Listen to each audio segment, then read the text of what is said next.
From zero to real estate hero, the beginner's blueprint to building wealth in property.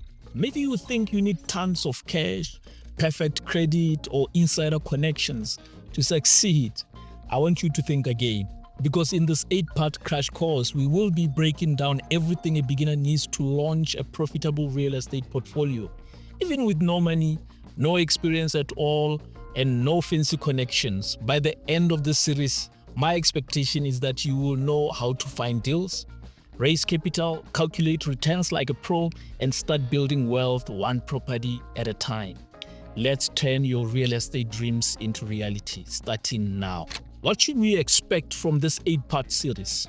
The first thing that we're going to be looking at is understanding real estate wealth. Why property is still deemed the ultimate asset class by most wealthy families. Secondly, we're going to look at how to start your own real estate portfolio. Even when you don't have money, how do you raise that money? We will then look at creative financing, how to raise capital through debt without ruining your credit. Most people feel they need to save money to build real estate, but real estate is highly capital intensive. At times, you need to find creative ways of raising debt. And then fourth, we are going to look at the rule of return on investment, how to analyze deals like a pro. A lot of people are in real estate but losing a lot of money because they don't understand the simple rules of returns. We are then going to be looking at finding hidden gems, where and how to spot undervalued properties. On our 6th episode, we are going to be looking at the power of leverage, using mortgages and loans to grow faster.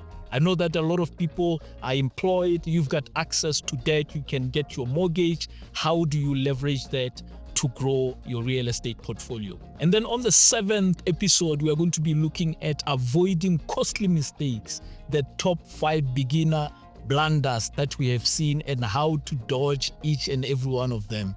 Lastly, we are going to be looking at scaling up. Every business that is started has to grow. How to turn one property into a portfolio. Now, are you ready to stop dreaming and start doing? I want you to follow this series, pay attention, take notes, and take action.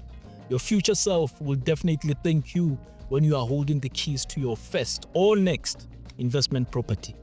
Let us begin.